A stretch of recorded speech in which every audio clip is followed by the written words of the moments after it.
Ah, menjelajahi batu cincin di kawasan Buging, Kecamatan Perdana Biren, Provinsi Aceh.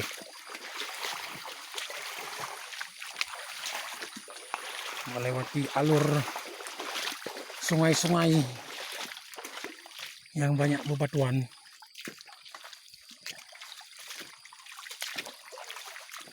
Inilah tempat asli batu aki. Nah, di mana batu aki asli ditemukan di kawasan ini. Tempat ini pernah viral pada tahun 2007 yang lalu. Nah,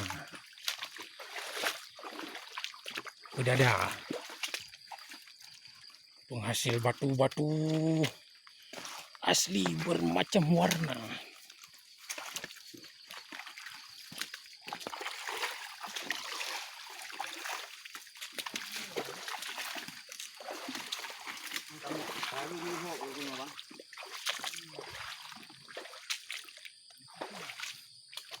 Ada emang ni.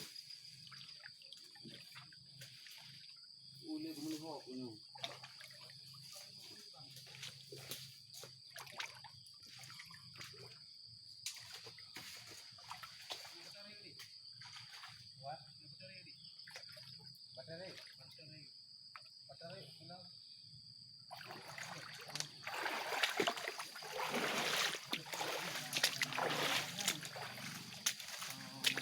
Kita sedang menuju ke tempat di mana terletak tumpukan batu yang banyak.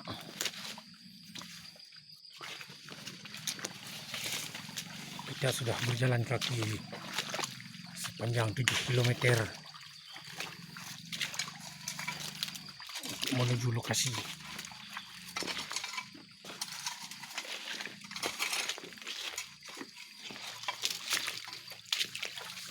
Silakan nanti mayang kat sini kan?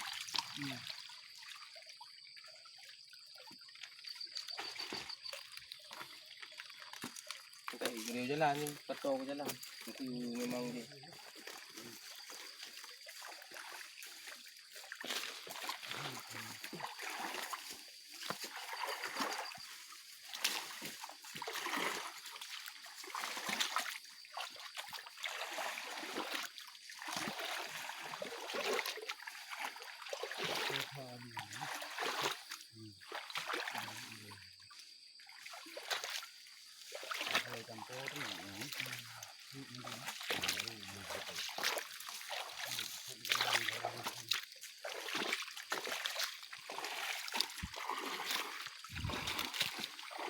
Ya, horot nabi ni.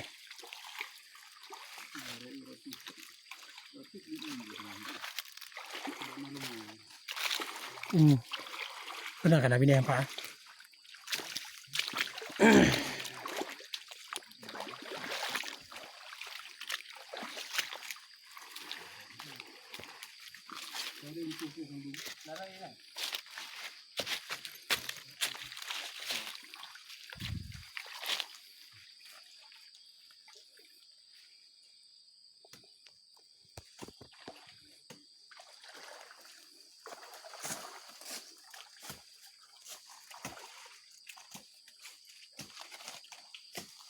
Ya.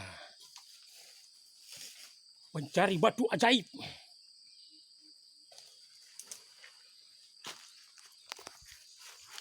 Ya, kalau iya, tak ada tu ya.